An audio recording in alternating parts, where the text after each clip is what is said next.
Hello, everyone. Welcome back to the channel, Matt with Green Bar Trading. I am so excited for this video that you're about to watch. I am going to do my best while making our, weekly watch list video to show you or to predict where the market is going. Trying to predict market direction is almost impossible. But in the past, I have done a pretty good job at this. And you could go back and watch all my old videos from, previous market pullbacks from 6 months ago. Whatever you want to, go back and look at, we've tried to navigate this green bar community through the rough patches. I'm going to do this by using technical analysis. I'm going to do this by using fundamental analysis and, certain indicators that I look at, including, certain volume indicators, distribution days, and I'm going to get to all of that in just a moment. Before I do, because the amount of research that goes into making these videos is a lot. Many hours are spent to, really try to give you guys, because I take all your subscriptions very seriously, and I really want to help everybody in this community. So I am here to provide you with the greatest value ever. So hit the thumbs up for the video. It literally takes 2 seconds. It could have been done already. That's how quick. Just hit the thumbs up for the video.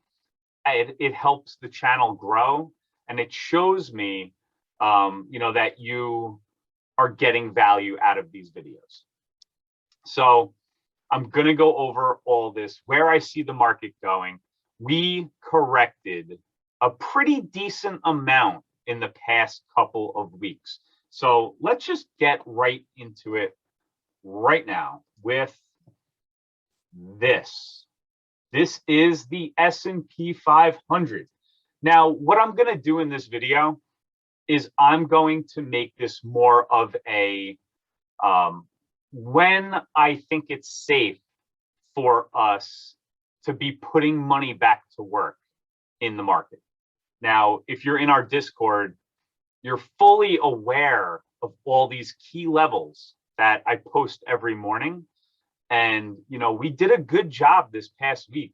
The whole community in general did very well taking puts. So, before that, we were looking at the 50 moving average. Once that broke, it broke a pattern that was with us all year.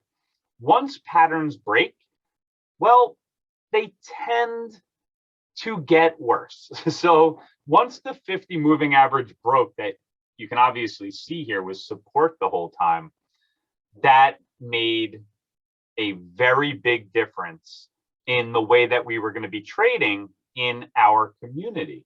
So we started to take puts, and a lot of us that were trading that way on the short side did a very good job this past week at it. So looking at the SPX, this is the S&P 500. The S&P 500 is now down at its lowest point to its highest point, about 5.5%. Now, how do I find that? I go to the lowest level that we hit, up to the highest level, and there you go.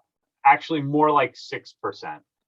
We were down from our highs to our lows.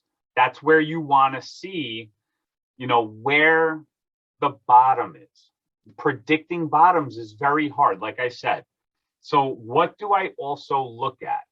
Because I'm going to go through the S&P 500, I'm going to go through the NASDAQ, and I'm also going to go through the Dow, and I'm going to break down each daily chart for you.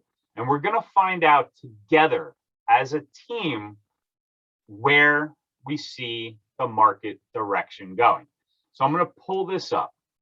I like to put on my daily chart the RSI. The RSI is a very good indicator on the daily chart when something is overbought and oversold.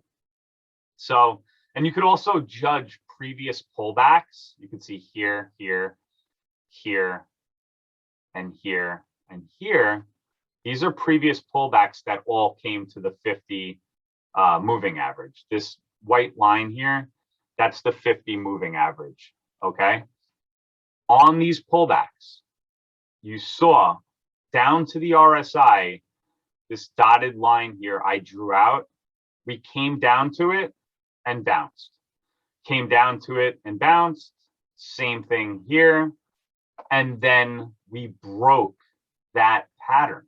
This pattern that has been with us for every pullback. You can see here, every time we come very close to the same level on the RSI. When we broke that, this is when I was telling everybody in our Discord that things could get a lot worse. Now, I don't know what it is about making videos and being on social media and just calling out the obvious. It seems to trigger people so bad. I mean, if you're somebody that thinks that the market can't pull back and a correction can't happen and it's just going to go straight up, that means that you've only been trading for a very limited amount of time. I've been doing this for decades, okay? I've seen a lot. I have a lot of experience. So corrections and pullbacks are totally normal. That shouldn't bother you. And if it does trigger you for whatever reason, then maybe you should consider maybe, you know, not being in this, you might be too emotional. These are normal pullbacks. Once we broke this RSI, like I said, you know, that now shows a different pattern. And when we have a different pattern showing, you can see here, while we did make a nice move back up, we kind of hit that 50 moving average and could not break and hold it, and then sold off some more. And this is, you know, lower highs, and this is lower lows. And you can see here with the RSI, it's kind of the same thing. We tried to bump up, came right back down to the same level. All right, so that's the S&P 500. We had a nice day on Friday, but you know, I'm gonna try to make the best prediction of where I see the markets going after this. I just want to go through each chart so you guys can see. So that's the S&P 500. Let's go to the NASDAQ market next. Now, this is very interesting to me. This is the past, let's see here. Let's go back for the year. All right, this is the past year of trading on the NASDAQ composite. The NASDAQ is all the tech stocks, all the stocks, the big growth stocks that, you know, really have controlled the entire market the past, you know, just about year and a half now. Very, very strong chart. I mean, you can see here, very obvious uptrend. Now, what we do see, again, I'm going to go over the RSI on the daily chart. Each pullback, and we have a clear trend line here. This, to me, is extremely bullish, okay? Is the correction over? I don't know, but the NASDAQ market, if we do the same thing that we just did on the S&P 500, which we're going to go from the low all the way up to the top, this one is about 7%. So the NASDAQ market has pulled back 7% from its high to where we hit the lowest part on Friday morning. So 7% on the NASDAQ. We also are bouncing off a very clear trend line. And not only that, each time we bounced off of this trend line, same RSI. This is important because every time we hit this lower RSI here, we've bounced to new highs. Now, am I saying that that's about to happen? Not necessarily, but I will be looking for this pattern to repeat itself. And this is something that we should know, pretty quickly. We got a beautiful, absolutely beautiful daily candle on the NASDAQ on Friday. Not only did we have a nice bullish hammer candle, but it bounced off of this trend line. So let's see what happens, this coming week. Will this trend line hold? And, these are the types of things that we can see what happened here looking at technical analysis, right? We had our indicators. We're looking at the RSI. We also looked at the percent that we were down, right, which was 7%. We're also looking at, this nice trend line here that is really showing to me a very bullish sign here. So let's go over now to the last index that we're going to look at, and that's the Dow Jones Industrial Average. This has been trading in a range since May. So since May, it has been trading between this level up here and this level down here. I'm just going to remove these colors so we can see a little more clearly. Very clear support area right here and a very clear resistance area right here. The same area that we hit back in May. Right here on that candle, on that day, which is a gravestone doji, which is a bearish candle. And you can see we sold off after that. Candlesticks are really important. One day I'll make a video on these. But we pulled right back to this line. Same thing here to the top of it, pulled back. We broke out of it a little bit here, couldn't hold up, pulled on back to the same area, back up to, this 50 moving average, and then sold off. And then Friday, we all know what happened. This type of stuff is very, it's good to know, okay? These are key areas, key levels. You want to be taking trades around these key levels. So we also hit a very oversold on the RSI right here. Back in June, we hit the same level in September, okay? We have bounced off this level each time we did that. Now, let's look at from a percentage base, how much are we down? How much of this correction have we seen from the top to the bottom? 6%. From the top to the lowest level, we came down 6%. So that's 6% on the Dow, 7% on the NASDAQ, and just about the same thing, 6% on the S&P 500. Will that be the correction that the stock market needed, or will we see further weakness? We're just going to have to let time play out, but I really do like where we are bouncing on the NASDAQ. This is a very clear trend line. So when we have something like this, knowing that the NASDAQ has been running the market, this will pull up. If we go back up to previous highs, this will pull up every market. And the Dow has a lot of those reopening stocks, a lot of the value stocks that are going to do very well in the economy moving forward. So, this is sort of a bullish video. I do have to say, looking at the technicals, looking at the fundamentals, I gotta say, based on previous patterns, I'm bullish at this level, at this 6% pullback.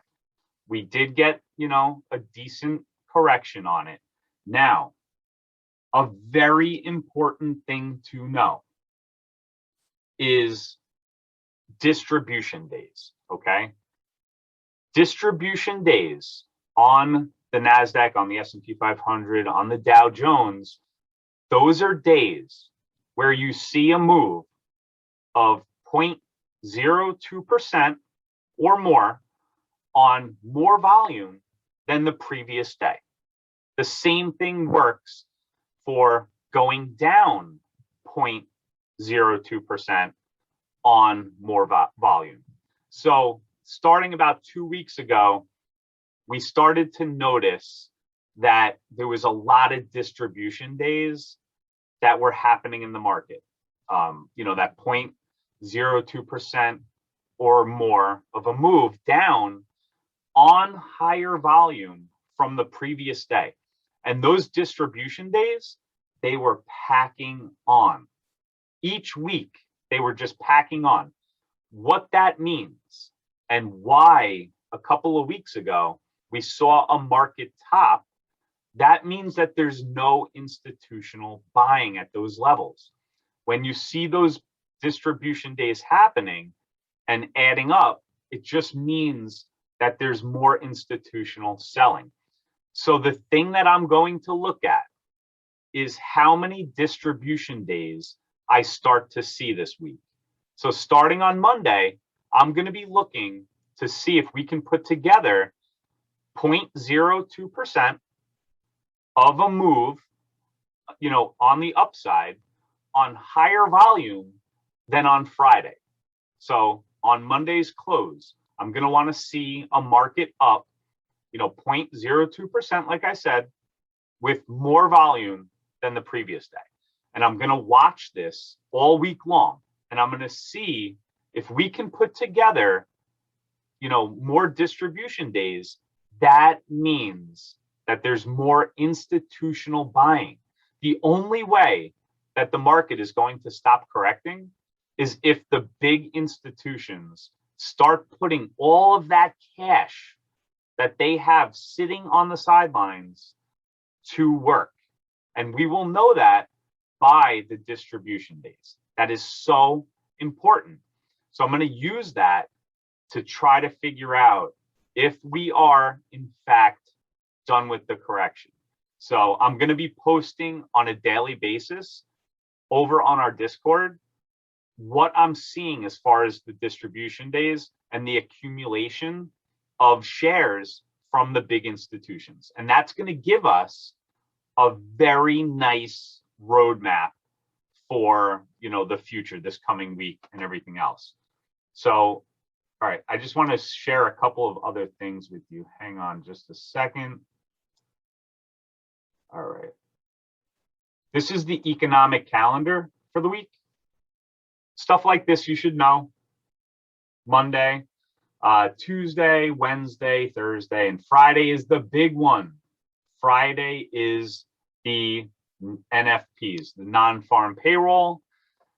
If we see a very bad number, that could give the market and Powell kind of a reason maybe they're going to still taper, but it just might be good for the market to show there's no rush for the Fed to stop helping.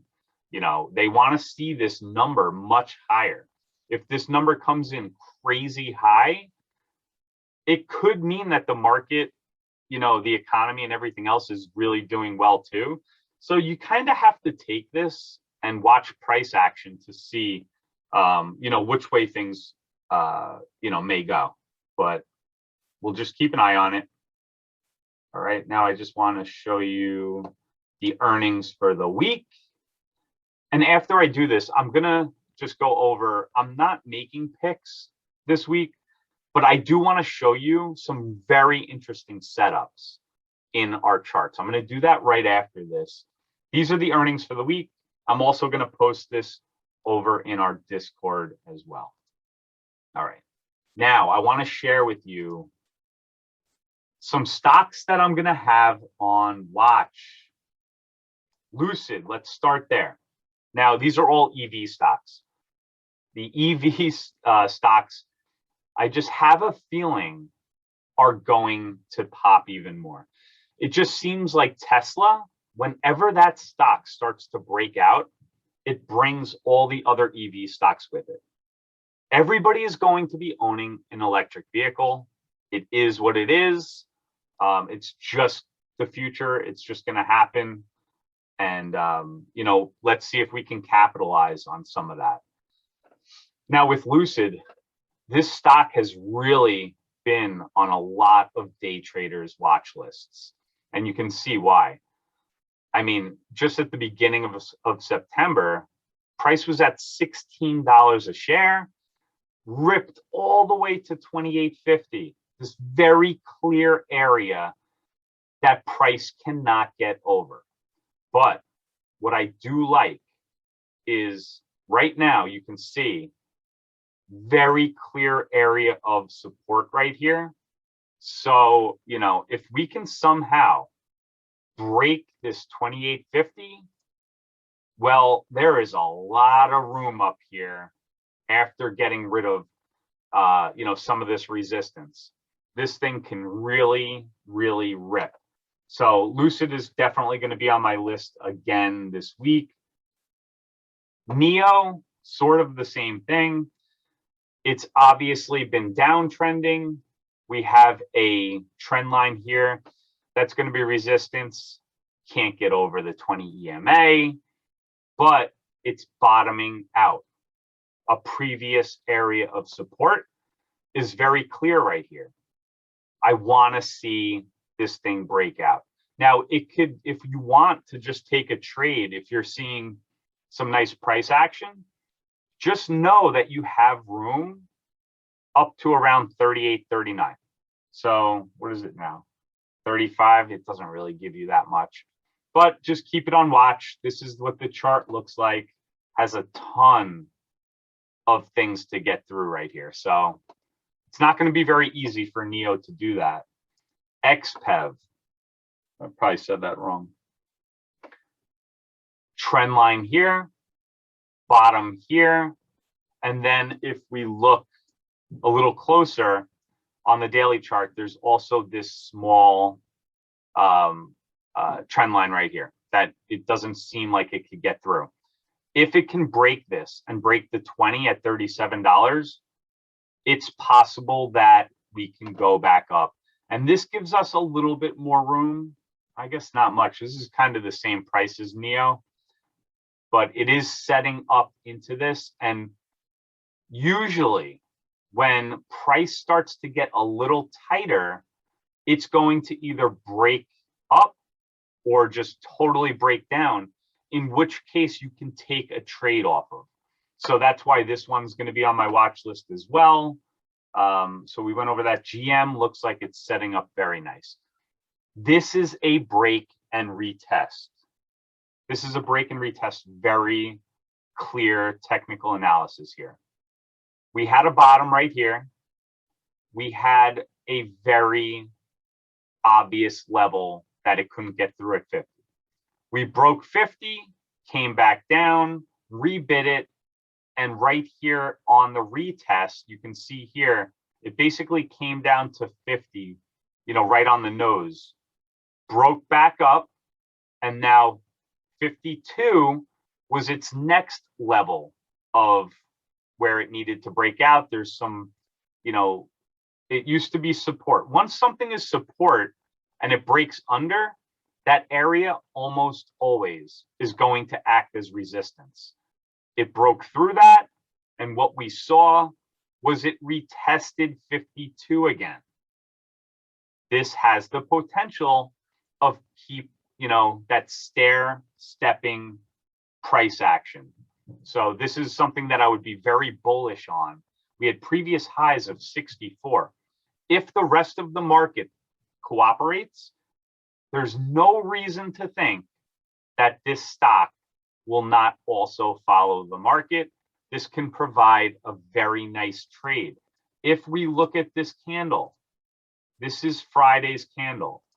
The reason why I think, you know, 52 is such support is because this is a bullish hammer, which means that price came down to this bottom and closed at the top range of that day.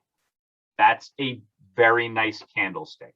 So we'll see if we get some continuation. We're going to need the rest of the market to, be behind our back on this. So, things that, hopefully helped you out this week. We're also going to be updating our Discord, all week long. So if you guys want, this is our Discord. It's a one-time payment, $99. That's it. You pay once, you never have to worry about making those monthly payments that a lot of Discords charge, and that eventually this community is going to start to charge. So you could come in now, you pay that one fee, and you'll never have to worry about paying that subscription charge, which is still so worth it. Every morning I post the key levels on the SPY, on the Qs, and on the S&P 500 futures.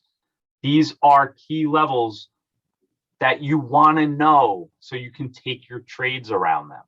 They really work out well for our community.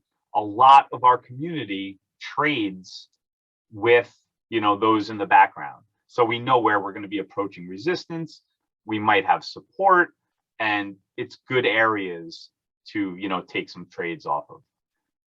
I hope you enjoyed this video. Market direction is not easy to predict, but taking all that information in, putting it in a ball, and then just throwing it out to the internet world, to my subscribers, I hope this helped you. I know that, I think a lot more clearly after, going through this research on the weekends of where I see the market going. So we're going to be watching those distribution days. Very important. And yeah, that's it. So hit the thumbs up. If you're new to the channel, consider subscribing. This is a community that is growing so fast. And, I'm very humbled and thankful for the growth, for all the support that you guys are giving the channel. So thank you so much for that. And our Discord, like I said, come join. It's literally the cheapest thing that you can join right now and get the most value out of. You have me every day, to ask questions to, whatever you need. If you're a beginner trader, I am here to help you get consistently profitable. So that's it for me, guys. I'll see you back on the next video. Take care.